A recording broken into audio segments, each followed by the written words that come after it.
નમસ્કાર. ગીર સોમનાથના ઉના નગરપાલિકામાં પ્રમુખ અને ઉપપ્રમુખની વરણી પૂર્ણ થઈ.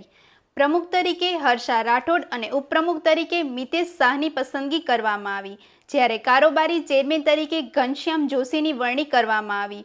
ઉના નગરપાલિકાની 9 વોર્ડની તમામ 36 બેઠકો પર ભાજપે જીત નોંધાવ્યા બાદ આ વરણી પ્રક્રિયા પૂર્ણ થઈ. જોકે લોકપ્રિય ગાયક કલાકાર રાજલ બારોટ પ્રથમ વખત ચૂંટાઈ આવ્યા હોવા છતાં તેમને કોઈ સ્થાન આપવામાં આવ્યું નથી. વધુ સમાચાર માટે જોડાયેલા રહો આરપી ગુજરાત ન્યૂઝ, રાજકોટ.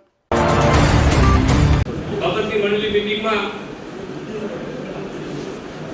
પ્રદેશ ભારતીય જનતા પાર્ટી અને ગીર સોમનાથ જિલ્લા ભારતીય જનતા પાર્ટી અને ઉના શહેર ભારતીય જનતા પાર્ટી અને આપણો લોકસભાના ધારાસભ્ય કાળુભાઈ રાઠોડ સૌના સંકલનથી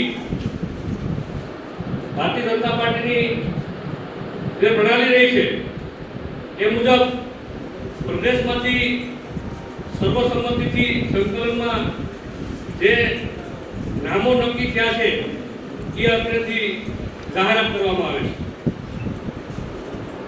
ઉના નગરપાલિકાના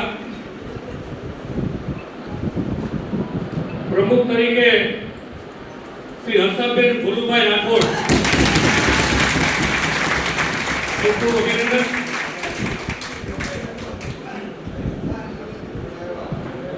ઉના નગરપાલિકાના ઉપપ્રમુખ તરીકે મિતેશભાઈ હરકિશનભાઈ શાહ, ઉના નગરપાલિકાના કારોબારી ચેરમેન તરીકે ઘનશ્યામભાઈ મનસુખભાઈ જોશી,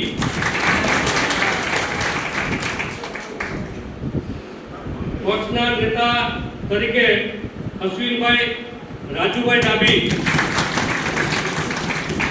અને દંડક તરીકે દિલીપભાઈ મોહનભાઈ ઠક્કરનું આ તકે જાહેરાત કરવામાં આવે છે.